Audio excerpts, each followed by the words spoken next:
그리스도인들에게는 신앙생활이 본업과 같이 중요하죠. 천국이 믿어지고 천국이 내 속에 있는 사람들에게는 정말 우리의 본업보다도 더 귀하게 여기는 것이 바로 신앙생활입니다. 그런데 이 귀한 신앙생활을 어떻게 해야 하겠는가? 어떤 분들은 막연하게 신앙생활하는 분들은 또 없지 않아 있다는 사실이죠. 그저 되는 대로 막연하게 신앙생활하는 거죠.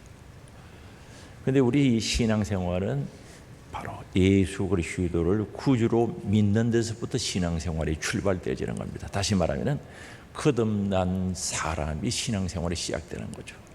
믿음이 있고 신앙이 있어야 신앙생활이 시작된다는 뜻이죠. 그런데 아이가 세상에 태어나면 자라고 성장하는 것이 당연하듯이 영이 다시 태어난 사람에게는 자라고 성장하고 성숙되어지는 것이 너무나 당연하죠. 그러므로 참된 그리스도인들은 구원받은 그 자체에 머물러 있는 것이 아니다는 거죠. 다시 말하면 결코 구원받음에 정체되어 있지 않다는 거죠. 믿음은 생명이기 때문에 생명, 복음은 생명이기에 절대 자랄 수밖에 없습니다. 성숙해야 되고 진보해야 된다는 겁니다. 그러기 위해서는 우리는 신앙생활에 있어서 사람이 해야 할, 내가 해야 할 그 부분을 알고 발전을 위해서, 신앙의 성숙을 위해서 부단한 노력을 해야 된다는 것을 우리는 잊어버리면 안 되겠습니다. 그래서 성령님이 내주하심으로 말미암아 그분의 힘을 입어서 정말 온전한 자로, 주님이 원하시는 자로 예수 그리스도를 닮아가는 변화된 삶을 살아가는 것이 기독교 핵심 가치라고도 볼 수 있겠죠. 그런데 이 신앙생활에 있어서는 크게 두 가지로 나눌 수가 있는데, 두 가지를 볼 수가 있는데, 오늘 본문 말씀 특히 고린도전서 9장 23절에서 27절을 보면은 사도 바울이 깊이 생각하고 고민한 두 가지 흔적을 찾을 수가 있죠. 하나는 구원의 길이고 사명의 길이죠. 구원의 완성을 위해서 걸어가야 하는 구원의 길과 받은 바 사명을 완성시키고 그 사명을 감당해야 하는 그 사명의 길 두 가지를 찾아볼 수가 있습니다. 정말 이 구원의 길, 나와 하나님과의 관계 속에서 구원을 완성시켜 가야 된다는 거죠. 그래서 우리의 구원은 완성이 아니죠. 이루어가고 있는 중, 확정, 확신 속에 이루어가는 겁니다. 그리고 이 구원은 하나님과 나와의 언약이다, 약속이라는 겁니다. 디도서 1장 2절에 보면 이렇게 말씀합니다. 영생의 소망을 이해함이라. 이 영생은 거짓이 없으신 하나님이 영원 전부터 약속하신 것인데 라고 말합니다. 하나님이 우리에게 영생을 약속하셨다는 거죠. 그리고 에베소서 2장 12절에 말씀합니다. 그때 예수 믿기 전에 너희는 그리스도 밖에 있었다. 그리스도와 상관이 없었다는 거죠. 이스라엘 나라의 밖에 사람입니다. 하나님과 이스라엘 백성들 간에 언약, 약속이 있는데 나라 밖에 사람이다. 약속의 언약에 대해서는 외인이요 바깥 사람, 상관없는 사람이라는 거죠. 세상에 소망이 없고 하나님도 없는 자들이 하나님과의 약속 관계에 있지 않고 바깥에 살았기 때문에, 하나님과 약속 밖에 있었기 때문에 소망도 없고 하나님도 없었던 자들이라고 말씀합니다.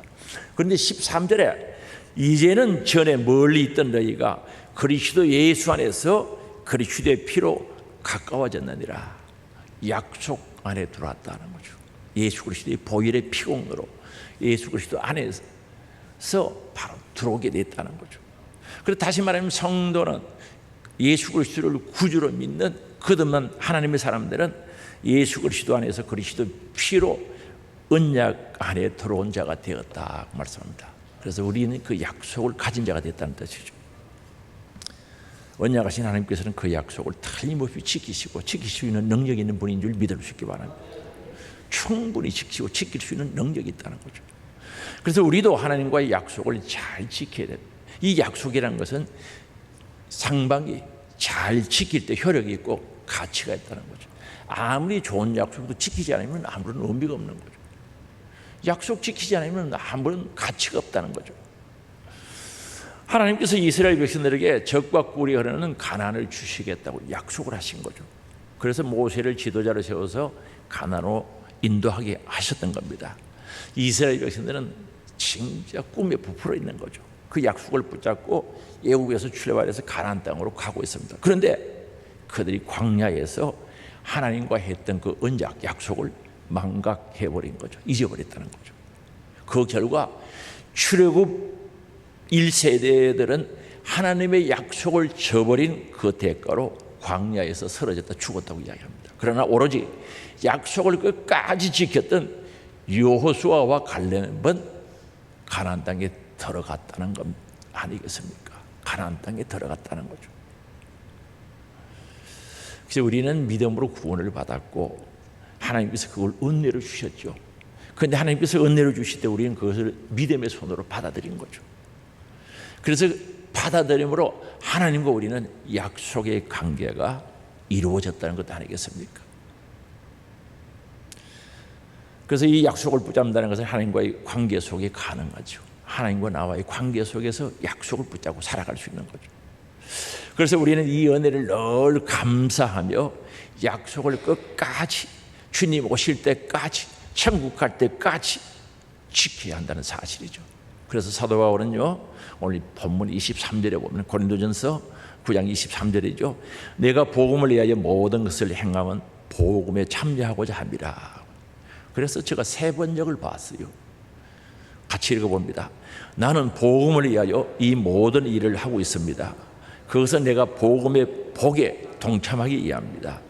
사도 바울은 복음의 일에 열심히 동참하고 함께 일하고 있다는 거죠. 목적이 뭡니까? 왜요?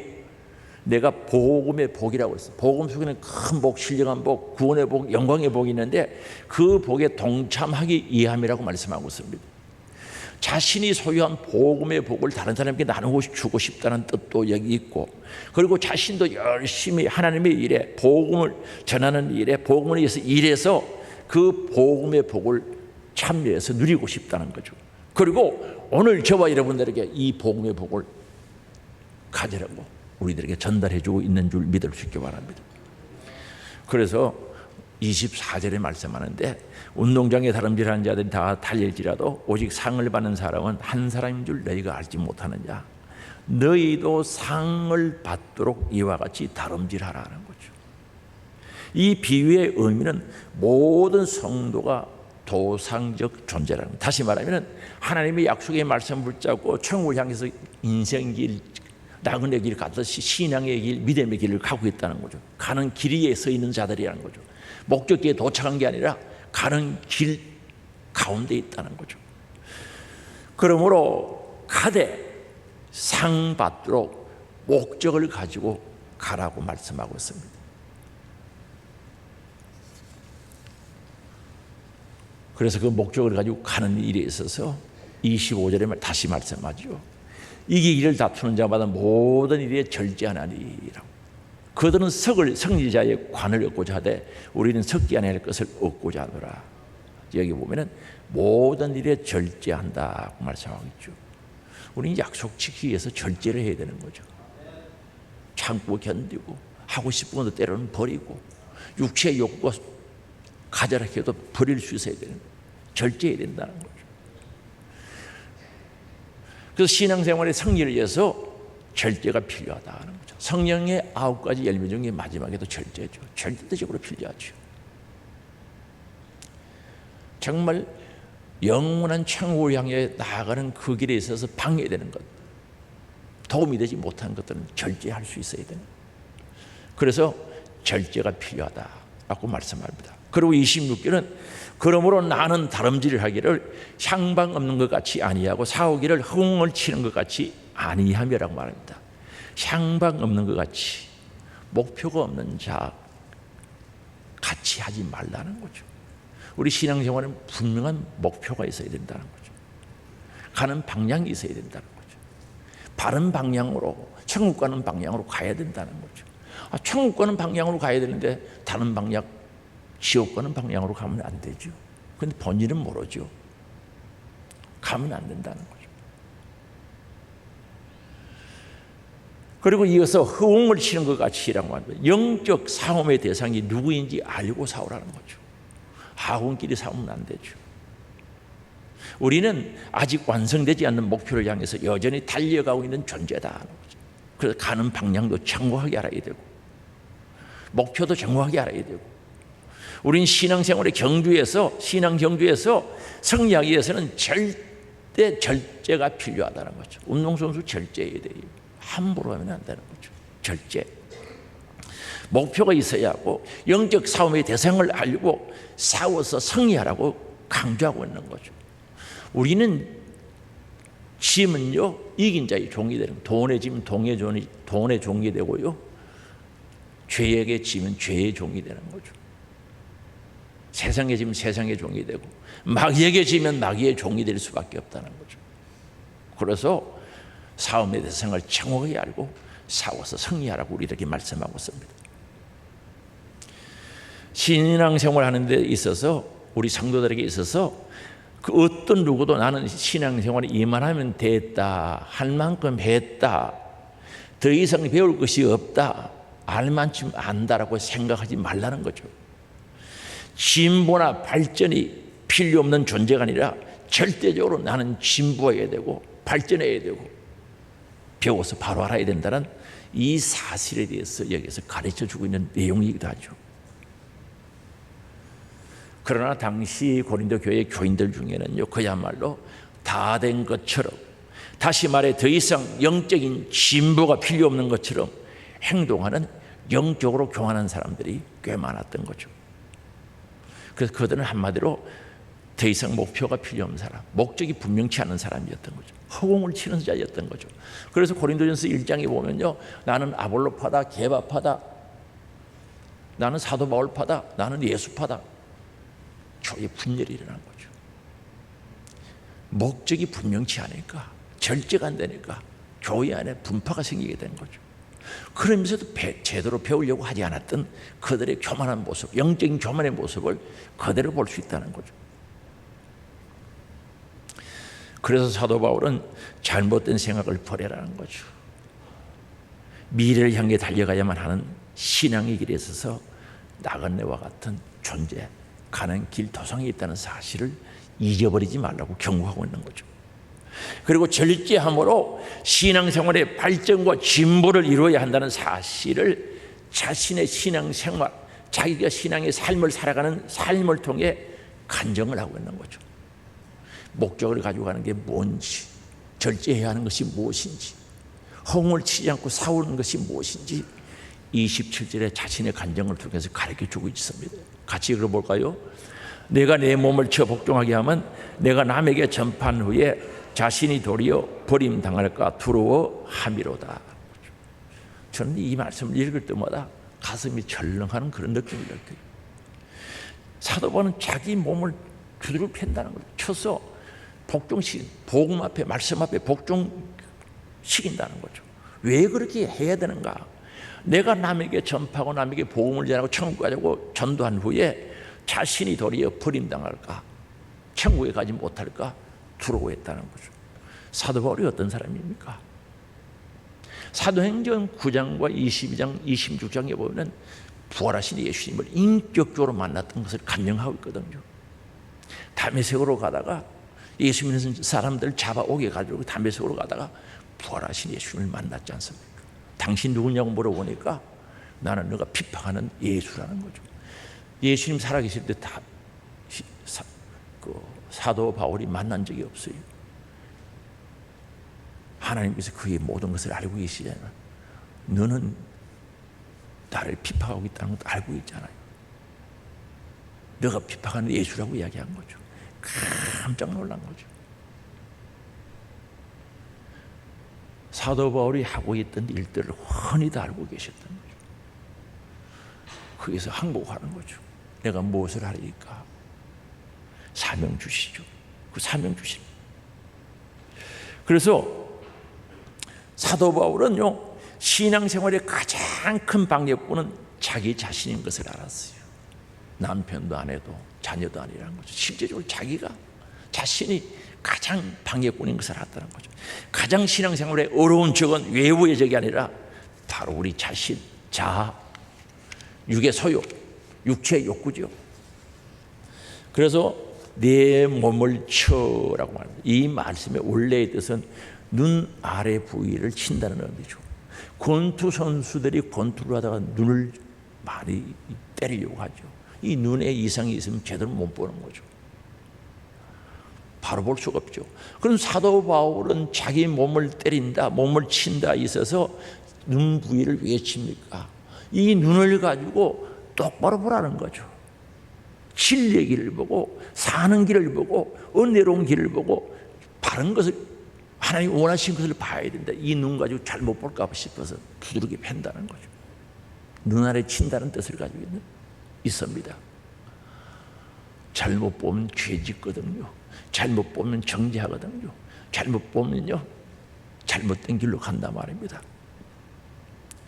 그래서 볼 것을 바로 볼 수 있도록, 진리의 길을 바로 볼 수 있도록, 천국 가는 길을 바로 볼 수 있도록 눈 아래 친다는 뜻을 가지고 있죠. 눈 아래 때린다는 거죠. 물론 영적인 사건이죠. 또 여러분 보고 눈 아래 때리라고 부른 건 아닙니다. 때려서 멍들어서 오지는 마시기 바랍니다. 여기에 몸은 영과 반대되는 것을 가르치는 거죠. 자기 몸을 친다는 것은 세속적인 욕구를 제어한다는 겁니다. 그래야 하나님의 말씀에 복종할 수 있거든요. 하나님께서 인도하시는 대로 감사함으로 따라갈 수 있다는 거죠. 그리고 복종하게 하면 전쟁에서 승자가 패자를 종으로 끌어온 상태를 이야기합니다. 자신은 전쟁에서 패한 자처럼 말씀 앞에 복종하기를 원했던 거죠. 정말 전쟁에서 진 자들이 이긴 자에게 끌려가듯이 말씀 앞에 복종하기를 원하는 고백을 여기 하고 있습니다. 그리고는 버림당할까 두려워했죠. 버림당한다는 것은 불합격자, 학적에 비달된다는 거죠. 다시 말하면 구원받지 못하고 버림받는다는 뜻이 있고요, 하늘의 상급을 받지 못한다는 뜻이 여기 있는 거죠. 복음 전하고 수고하고 타인들을 위해서는 정말 하나님의 일에 대한 열정을 가지고 복음 전하는데 결국 자기가 버림당할까, 구원받지 못하고 상 받지 못할까 봐 두려워하는 모습을 그대로 표현하고 있는 거죠. 성도는요 자신의 육의 소욕을 지배할 수 있어야 되는 거죠. 육체의 욕구를 지배할 수 있어야 되는 거죠. 자기 자존심도, 자기의 잘못된 세상적인 감정도 지배할 수 있어야 돼요. 성도의 삶이 그래야 되는 거예요. 그래서 자신을 지배할 수 있는 지배자가 돼야 신앙생활 제대로 되는 거죠. 디모데후서 4장 10절에 보면 대마 이야기가 나옵니다. 같이 읽어봅시다. 대마는 이 세상을 사랑하여 나를 버리고 데살로니가로 갔고, 대마는요 사도 바울과 생명 걸고 복음 전도했던, 성교를 다녔던 사람이었던 거죠. 집에 가만히 놀던 사람이 아닙니다. 생명 걸고 성교 다녔던 사람인데 무슨 이유에서인지는 모르지만 세상을 사랑해서, 세상이 좋아서 사도 바울을 버리고 데살로니가로 갔다는 거죠. 그런데 사도 바울을 버린 게 아니고 예수님 버리고 간 거예요. 이걸 보면은 열심히 복음 전하고 선교하다가도 세상을 사랑해서 예수님을 버리는 사람이 있구나 없구나, 있다는 거죠. 깜짝 놀랄 일이 아닙니까? 그래서 빌립보서 2장 12절에 말씀하죠. 같이 읽어볼까요? 그러므로 나의 사랑하는 자들아, 너희가 나 있을 때뿐 아니라 더욱 지금 나 없을 때에도 항상 복종하여 두렵고 떨림으로 너희 구원을 이루라 하는 거죠. 두렵고 떨리면 구원을 이루어 가라는 거죠. 항상 복종하라.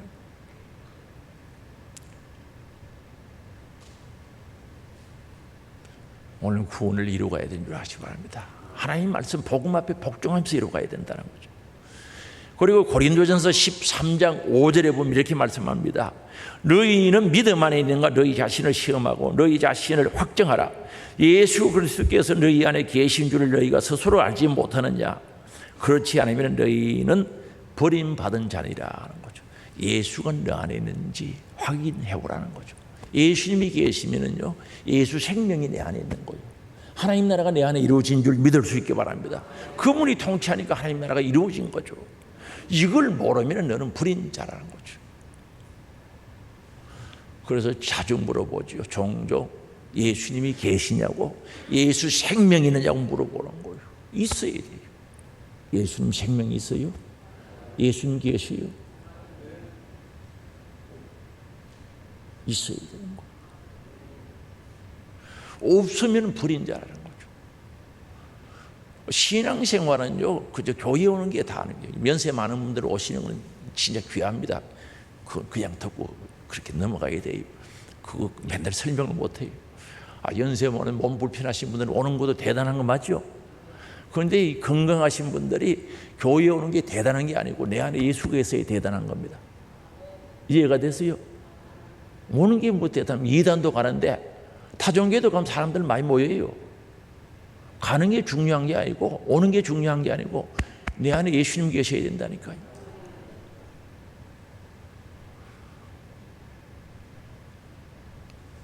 예수님이 계신 줄 알고 있느냐는 거죠. 베드로전서 3장 15절에 말씀하죠. 너희 마음에 그리스도를 주로 삼아 거룩하게 하고 너희 속에 있는 소망에 관한 이유를 묻는 자에게는 대답할 것을 항상 준비하되 온유와 두려움으로 하고라고 말합니다. 소망에 대한 건 천국의 소망, 내 영혼의 때 소망에 대해서 물어보면은 항상 거기에 대해서 대답할 준비를 하고 살아가는 거죠.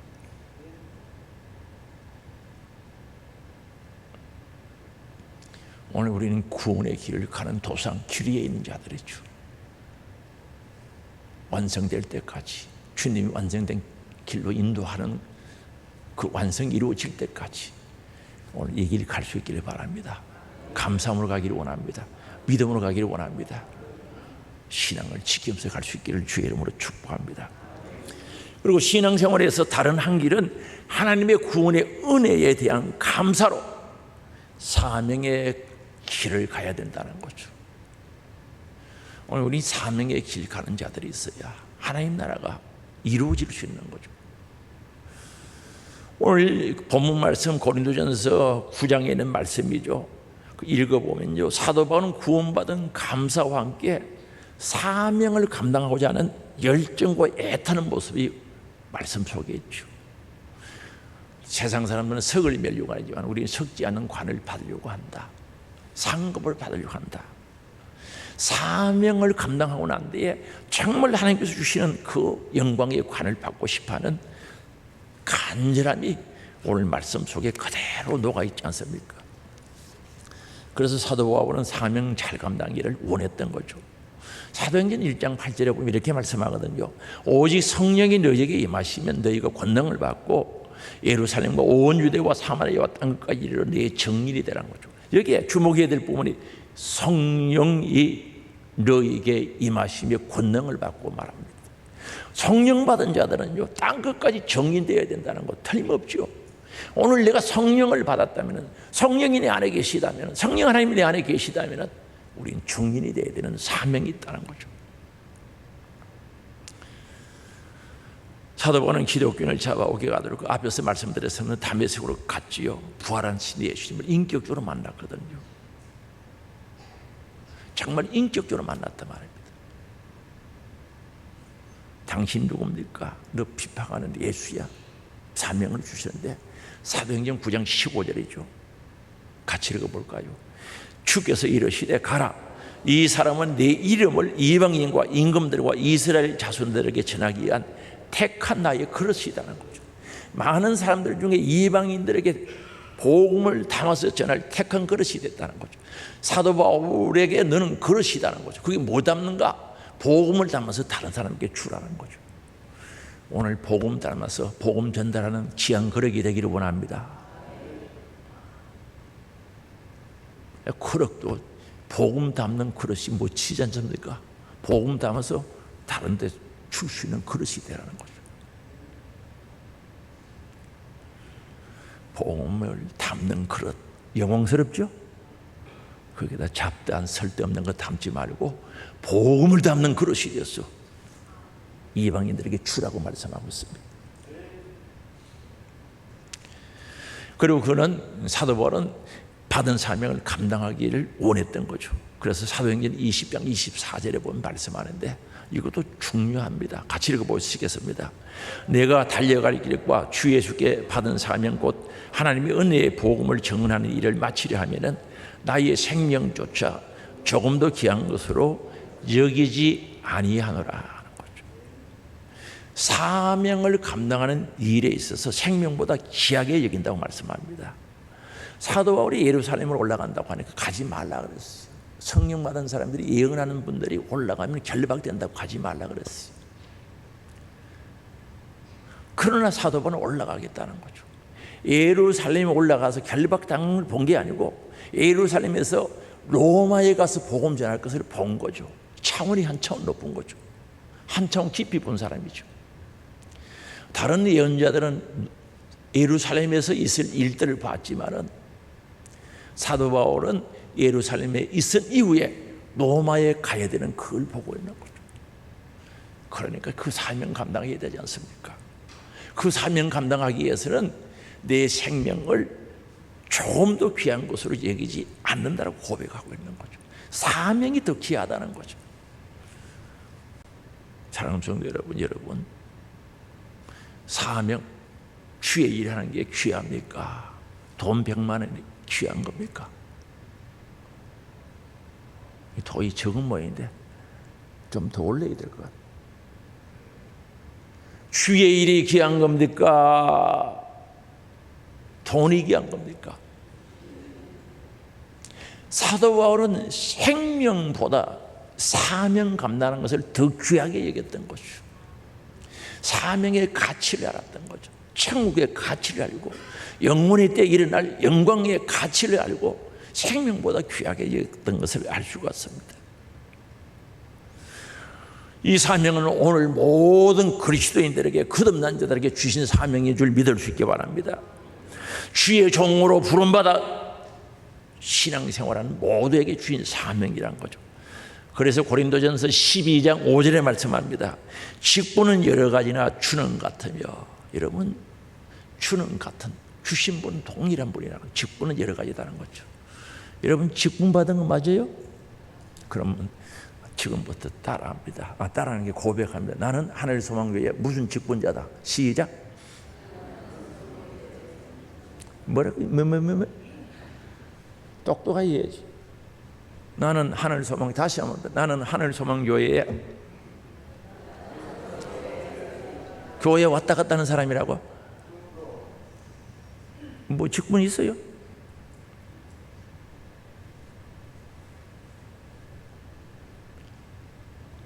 그리고 고린도후서 3장 8절이죠. 같이 읽겠습니다.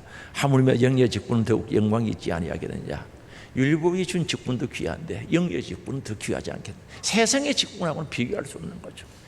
영의 직분, 신령한 직분은 더욱 영광이 있지 않겠느냐는 거죠. 믿어지는 역사가 있기를 원합니다. 이게 믿어져야 돼요. 하늘의 영광이 있다는 거죠. 영의 직분, 신령한 직분은 하늘의 영광이 있다는 거죠. 그런데 직분 감당해야지. 순종해야지. 이름만 직분이 있으면 뭐예요? 감당해야지. 우리는 사명 잘 감당해야 되는 줄 믿을 수 있기 바랍니다. 정말 구원받은 확신이 있고 거듭난 확신이 있고 예수를 내 안에 모시고 산다면 사명의 길 가야지요. 감사하면서요, 기쁨으로요, 소망 중에 가야 되지 않겠습니까? 누가복음 13장 4절에 보면요, 실로암 망대가 있었는데 이게 무너져가지고 그게 쥐어 죽은 사람이 18사람이 죽었다는 거죠. 참 엄청난 사건이죠. 오늘 사명자, 직분자는 실로암 망대와 같은 자인 줄 아시길 바랍니다. 사명자가 무너지면은 주위에 다치는 사람들이 많다는 사실을 알아야 돼요. 교회 학교 교사가 무너지면요, 급하는 학생들은 어떻게 해? 목장의 목자가, 리더가 무너지면 그 모원들은 어떻게 해? 나는 실로암 망대와 같은 사명자인 것을 깨달아야 된다니까요. 그에 대한 책임감을 가져야 돼요. 사명감을 가져야 된다는 거예요.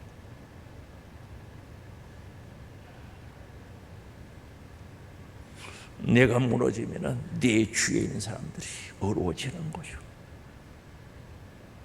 심지어 그 영혼이 죽을 수도 있지 않습니까? 사명을 알아야 돼요. 그리고 마태복음 25장에 보면 달란트 비유가 나오지 않습니까?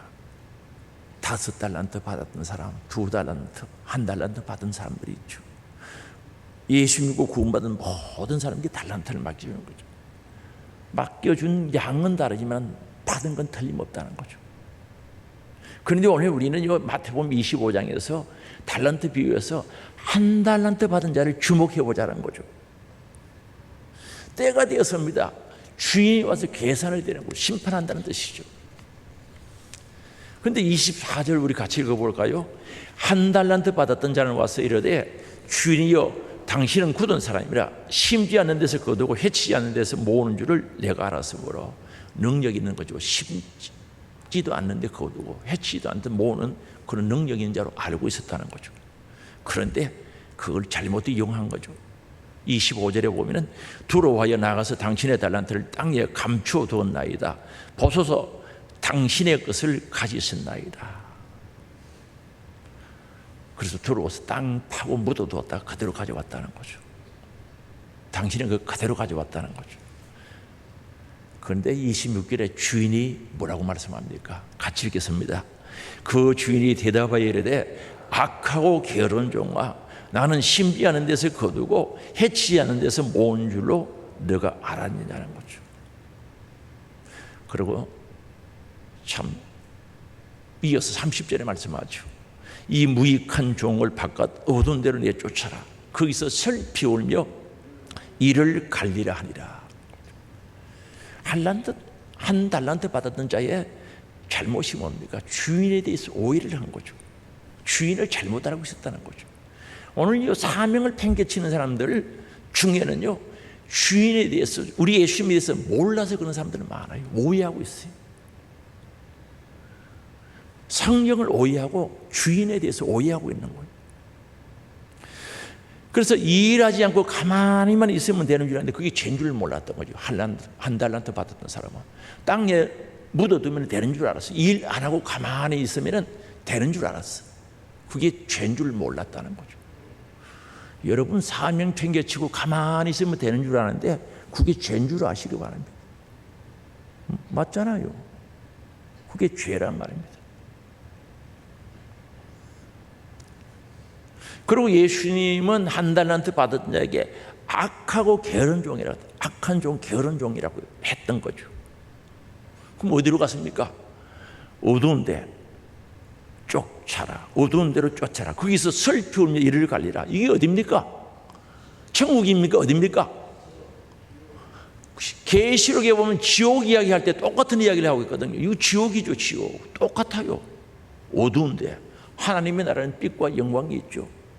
어두운데 거기서 슬피 울고 이를 갈미있다는 거죠. 그럴 때 순종할 걸 그런다고 그러지 않습니까? 나는 가보지는 않았는데 들었어요. 사람들한테. 그럴 때 순종할 것, 그럴 때 잘할 것 후회하고 있다는 거죠. 그 슬피 울죠. 왜 울겠어요? 이를 갈리라 하는 거죠.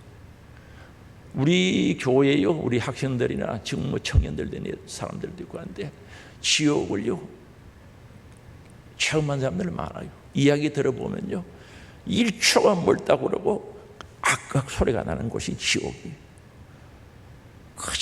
그 고통은 이루 말할 수 없는 거죠.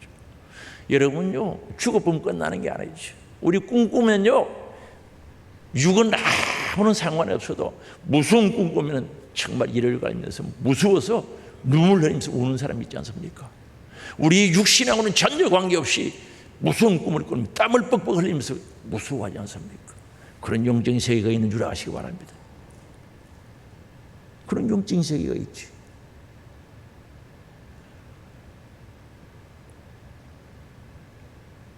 오늘 우린 사명, 우리에게 주신 직분, 책임 잊어버리면 안 되는 거죠. 정말 구원받은 은혜가 감사하다면 정말 이 직분 잘 감당할 수 있기를 주의 이름으로 축복합니다. 그래야 하나님 나라가 왕성해지는 거죠. 그리고 우리는 이 구원을 완성하기 위해서 사명을 감당하기 위해서 절대적으로 필요한 것이 성령 충만에 대한 사실이죠. 이 영적인 일은 세상의 힘, 세상의 어떤 것을 가지고는 완성시킬 수가 없다는 거죠. 육신의 힘으로는 한계가 있다는 거죠. 그래서 어떤 분들은 열심히 하겠다고 결심하죠. 다짐하죠. 뭐 어떤 분들은 금식까지 해가면서 다짐하는데 회복하겠다, 열정을 내겠다, 그러다가 한계에 부딪혀가지고 포기하는 사람들 많지요. 쉽지 않지요. 영적인 일은 성령의 능력으로 해야 되는 줄 믿으시기 바랍니다. 영적인 일은 성령의 능력으로 해야 된다는 거죠. 그래서 성령 충만하라는 거죠. 성령 충만하여 성령의 지배를 받고 성령의 인도함을 받아라는 거죠. 성령의 다스림을 받아라. 성령이 주시는 힘으로 하라는 거죠. 오늘 우리 하나님의 형상과 모양대로 지음받은 우리 사람들은요, 하나님으로부터 오는 생명과 은혜와 사랑과 능력이 공급되어져야 제대로 살아갈 수 있는 줄 아시기 바랍니다. 그거 없이는 한계가 있다는 거죠. 한계. 그래서 오늘 에베소서 5장 18절에 술 취하지 말라, 이는 방탕한 것이니 오직 성령 충만함을 받아라고 말씀하고 있습니다. 여기에 술 취한다는 말은요, 술만 이야기하는 게 아니고 세상 쾌락을 취하지 말라, 대표죠. 세상 쾌락에 취하지 말라, 오직 성령 충만함을 받아라는 거죠. 이례적인 것이 아니라 계속 충만하라 라고 명령하고 있다는 거죠. 명령문입니다. 하시길 부탁드립니다 아니라 하라고 명령하고 있는 거죠. 계속 충만하라고 명령하고 있습니다. 그러면 성령의 충만함을 받는다는 말씀은 무슨 뜻인가? 무슨 의미가 있는가? 충만은 가득하다, 충만하다는 뜻이죠. 그런데 이 성령은 인격적인 하나님을 가리켜서 성령 하나님이라고 그러죠. 뭐 너는 한 말, 나는 두 말, 너는 2리터, 나는 3리터, 그런 양을 이야기하는 게 아니죠. 성령 충만이라는 것은 예수 그리스도 영으로 충만한 상태, 예수님이 나에게 충만한 상태를 가리키는 거죠. 그분이 나를 지배하고 있는 상태를 가리키는 거죠. 그래서 성령이 충만하면, 예수님이 지배하면 나의 생각과 감정과 의지가 온전히 하나님의 말씀과 그리스도 영에 의해서 이끌림을 받게 되는 거죠. 다시 말하면 내 육의 생각, 잘못된 감정, 의지 싹 갖다 버리고 성령의 인도함을 받게 된다는 거죠. 그래서 성령 충만의 것은 그리스도에게 복음에 온전한 복종하는 상태를 가리켜서 성령 충만이라고 합니다. 그리고 성령 충만이라는 것은 성령 하나님과 친밀한 교제교통이 이루어지는 상태를 가리키는 거죠. 성령 하나님 내 안에 모시면요, 교제교통이 이루어지는 거죠. 행복하죠. 그래서 이 구약 시대는 하나님과 동행이라고 사용하지만 신약 시대는 사실은 하나님과 동행이 아니고 함께 한다는 거죠. 교제교통이 이루어져야 되는 거죠. 교회는 다니는데 성령 하나님 어디 계신지도 모르고 구말리장청 저 하늘에 계시고 나하고 상관에 있는 사람들 아직 성령의 역사를 몰라 그래. 내 안에 계셔서 교제교통이 이루어져요. 성령 하나님은 다정하시고 당함하시고 인격을 가지시고 민감하신 그분과 교제교통을 성령 충만이라고 이야기하죠. 그래서 은혜의 회복이라는 말은 주님과 끊어진, 성령 하나님과 끊어진 그 관계가 회복되어서 교통이 이루어지고 교제가 이루어지는 상태를 회복이라고 이야기합니다. 오늘 우리 성령 충만하기를 원합니다. 이런 관계가 되었어야 돼요. 그럼 성령 충만이 받으려고 하면 어떻게 해야 되는가? 성령 충만이 받으려고 하면 어떻게 되는가? 성령 충만의 가장 걸림돌은 죄라는 거죠. 성령 하나님은 거룩하신 분이기 때문에 절대 죄 있는 곳에 들어오실 수가 없죠. 거룩하신 성령 하나님께서 죄와 함께 살 수는 없다는 거죠. 그래서 오늘 우리는 하나님의 말씀을 들으면 찔려요. 사도행전 2장에 보면은 사도 베드로가 설교를 하면서 너희들이 예수님 십자가 못 박아 죽였다 그러니까 가슴이 찔려서, 마음이 찔려서 어떻게 하면 좋겠습니까? 라고 물었을 때 너희들이 회개하고 죄의 사함을 받아라. 그리하면 성령을 선물로 받으려고 말씀하고 있습니다. 오늘 우리 말씀 들을 때 찔려야 되는 거죠. 죄 없는 사람은 안 찔려요. 감사가 나오죠. 설교 들을 때 마음이 콕콕 찔리는 사람은요, 죄가 있어서 그래요. 죄 없으면 안 찔려요. 왜 찔리겠어요? 감사하지. 그래서 하나님 말씀을 듣고 자기 죄가 싹 드러나야 되는 거죠. 죄가 드러나면 죄가 얼마나 더럽고 추하고 무서운 것인지, 그 죄값이 어떤 것인지 알아야 되는 거죠. 죄값은 뭡니까? 사망, 지옥이지 않습니까? 야, 나는 유죄지었다가 죄값 때문에 지옥 가겠구나, 알아야 된다는 거죠. 깨달아야 된다는 거죠. 그러면 이 죄 문제를 해결하고 싶은데 애통함이 터져 나오는 거죠. 이건 망하게 생겼다는 거죠. 그래서 애통해야 하면 회개 기도를 드려야 된다는 거죠. 하나님, 이 죄를 용서해 주세요. 예수님 흘린 보혈의 피로 죄 씻음 받기를 원합니다. 애통함과 간절함과 진실함으로 회개 자복하는 그 기도가 있어야 된다는 거죠. 죄가 드러나면 아이고, 오늘 또 부담스럽네, 내 약점만 꼬박꼬박 이야기하네. 죄 드러나면 뜯어 고치는 게 편하지, 그거 말로 가지고 있어요. 또 이튿날 들으면 또 마찬가지지. 뜯어 고치는 게 편한 줄 아시기 바랍니다. 잘못된 거 있으면 고치는 게 편해요, 그냥 사는 게 편해요? 고쳐야지. 무엇 때문에 죄 드러나는 거, 또 다음 주일에 설교 들으면 또 양심의 가책이도 죄 드러나는 거 말로 가지고 삽니까? 버리지.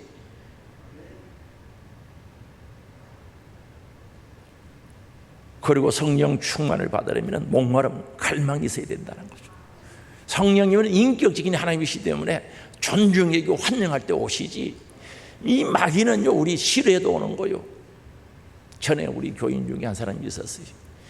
밤에 잠을 못 자요. 마귀가 계속해서 가위 누르고 해서 사람이 키는 건데 빼빼 말라가 교회에 예수 믿겠다고 찾아온 거예요. 어머니가 무년대 너 도저히 안 되니까 교회 가라 그래서 친구 따라 교회 가라 그래서 우리 교회 온 거예요. 물어보면 밤에 잠을 못 자는 거예요. 오지 말라 해도 오는 거예요. 마귀는 비인격적이라는 거죠. 하나님은 인격적인 하나님이시기 때문에 여러분 환영하고 존중히 여기 오시는 줄 아시기 바랍니다. 그래서 그분을 환영해야 되는 거죠. 정말 내 안에 주인으로 모시고 싶은 마음이 있어야 돼요. 그럼 한번 물어봐야지. 우리 성령 하나님이 주인 되면 좋겠어요? 그럼 포기해야 되는데 포기할 게 많은데 그래도 괜찮아요? 버려야 될 게 많은데 그래도 괜찮냐고요? 여러분은 괜찮아요? 성령 하나님 주인으로 왕으로 모셔야 되는 거예요. 그 성령, 주의 영, 그리스도의 영, 예수의 영, 하나님의 영이죠. 똑같은 말입니다. 그래서 내 안에 성령 하나님 모시고 살아야 돼요. 그래서 그분이 시키는 대로 하는 거죠. 그래서 오늘 우리는 계속 성령 충만을 원한다면 지속적인 기도 생활이 되어야 되는 거죠. 그리고 성령님의 인도하심 따라 말씀에 순종해야 돼요. 사도행전에 보면 순종하는 자에게 성령이 만다고 말씀하고 있습니다. 순종해야 되는 거예요. 말씀 순종하고 기도하고 기도하고 말씀 순종하고 살아갈 때 계속 충만이 지속되는 거죠. 오늘 우리는 성령 충만은 지속되어야 되는 줄 아시기 바랍니다. 위례적인 사건이 아니다 말이에요. 사도행전 2장 4장 계속해서 성령 충만으로 나오죠. 그래서 성령 충만해서 성령의 감화 감동으로 살아야 되는 거죠. 성령님이 우리의 생각을 지배하고 우리의 감정을 다스리는 거죠. 감정의 변화가 일어나는 걸 감화라고. 성령에 의해서 우리의 감정이 바뀌어지는 감화, 변화가 일어나는 감화. 그 감화된 마음으로 내 행동을 움직이는 것을 감동이라고 하죠. 그래서 성령이 역사 속에 생각이 바뀌고 우리의 감정이 바뀌고 그 바뀐 생각을 가지고 내가 성령의 역사 속에 행동할 때 감동이라고 이야기하죠. 그래서 하나님이 원하시는 방향으로 가는 거죠. 하나님의 뜻을 이루어가는 방향으로 가게 되는 거죠. 그래서 성령 충만했으면 거기서 끝나지 말고 내 안에 계신 성령님을 존중히 여기고 인격적으로 모시고 환영하면서 그분의 감화 감동대로 살아야 되는 줄 믿을 수 있기 바랍니다. 그러면 불편할 것 같은데 행복해요. 그래 살면 어려울 것 같은데 쉬워요. 오늘 우리 성령 충만해야 구원의 길 완성시키는데 정말 필요한 줄 아시기 바랍니다. 절대적으로 필요하지. 사명의 길을 이루어가는 데 있어서 성령의 역사가 있어야 된다는 거죠. 그래서 오늘 우리는 성령 충만하여서 구원의 길 정말 잘 지키고 이루어가는 그 일에 내가 해야 할 부분을 잘 감당해야 되는 거죠. 대마 같은 사람 되지 말고, 그리고 우리에게 사명의 길, 직분의 길, 임직임의 길이 있죠. 성령의 역사 속에 성령의 능력, 성령의 은사 가운데 그 사명 잘 감당할 수 있기를 바랍니다. 그래서 영원한 영혼의 때를 볼 수 있어야 되는 거죠. 정말 멀잖아 주님 오시는 그날, 내가 주님 앞에 서는 그날, 영원한 영혼의 때가 펼쳐지는데 영광스러운 그날이죠. 그게 우리에게 가슴에 소망이 되어야 되는 거죠. 천국의 소망, 하늘의 소망. 그 교회 이름 같다. 어디의 소망? 하늘 소망 가져야죠. 이게 있어요. 아침에도 저녁에도 밤에 잠자다가 일어나도 식사할 때도 하늘의 소망, 내 영혼이 때 그 하늘의 영광을 바라보면서 진보하는 우리 하늘 소망 가족들이 되시기를 주의 이름으로 축복합니다. 주신 말씀 붙잡고 회개할 것 회개하고, 회개는요 잘못된 거 뜯어 고치는 게 회개입니다. 그 가지고 있으면 뭐합니까? 빨리 뜯어 고쳐서 바르게 사는 게 편해요. 회개하고 새롭게 결단하고 하나님 앞으로 또한 사명의 길, 구원의 길 진보하는 우리들이 되기를 바랍니다. 주여 한번 보러 같이 기도합니다. 주여, 사랑과 은혜가 풍성하신 아버지 감사합니다. 오늘도 저들을 사랑하시고 저들을 인도하시고 주여 저들을 붙잡아 주시고 불러주시고 인도해 주신 하나님의 사랑을 감사드리오니 주여 도와 주시옵소서. 아버지 하나님 은혜와 사랑으로 역사하사 아버지 하나님 우리에게 주신 구원의 길 완성시키게 하여 성령의 역사 속에 나아가기를 원합니다. 구원의 은혜 감사하면서 사명의 길 가기를 원합니다. 주여, 오늘도 그 사명 감당할 수 있도록 주님 역사하시고 도우시는 은총과 사랑 가운데 다 승리자가 되게 하시고 아버지 눈을 열어 하늘의 영광 보게 하시고 내 영혼의 때를 바라볼 수 있도록 은혜 내려주시기를 원하오니 도우시는 하나님의 은총과 사랑의 역사 속에 하늘의 영광 바라보게 하여 주시옵소서. 하늘 소망 바라볼 수 있도록 주님 역사해 주시기를 원합니다. 대마처럼 세상을 사랑하여 아버지 주님을 버리는 자 없게 하시고 오직 주님 안에 살아가게 하시고 은혜 안에 살아갈 수 있도록 역사해 주시기를 원하오니 주여 역사하여 주옵소서. 오늘도 성령의 은혜 안에 결단하는 자들에게 은혜를 내려주시고 능력을 부어주시고 아버지 하나님의 영광이 드러나게 하여 주시옵소서. 사랑의 아버지, 저들 불러 주의 자녀로 삼으시고 영원한 생명 주시고 구원의 영광 주심을 감사합니다. 오늘도 구원의 길을 이루어가는 도상의 싸우니 목적지에 도달할 때까지 철저하게 하시고 아버지 바른 목적을 가지고 바른 신앙생활을 할 수 있도록 역사해 주시기를 원합니다. 또한 구원에 감사하며 살아가되 주신 사명, 직분, 책임 잘 감당하는 저들 되기를 원합니다. 성령의 능력으로 감당하기를 원합니다. 은사로 감당하기를 원합니다. 기쁨으로 감당하기를 원합니다. 영광 올려드리게 하시고 아버지 하나님, 우리 사랑하는 믿음의 가족들 눈을 열어 하늘의 영광 보게 하시고 내 영혼의 때 주님과 함께할 그 영광 바라보면서 행복한 신앙생활, 소망 있는 신앙생활이 될 수 있도록 은혜를 내려 주시옵소서. 육의 질국으로 고난당한 자를 사랑하시고 은혜를 내려 주시기를 원합니다. 나사렛 예수 그리스도 이름으로 명하노니 악한 병과 더러운 귀신, 질병, 암병, 가난, 저주, 염려, 근심, 걱정, 불신 떠나가라, 떠나가라, 떠나가라, 떠나가라, 떠나가라, 떠나가라, 떠나가라, 떠나갈지어다. 시와서 강건케 하시고 영육이 강건하게 하시고 영육이 복을 받아 내 영혼의 때를 위하여 살아가는 승리자 되어지게 하옵소서. 예수님의 이름으로 기도드리옵나이다. 아멘.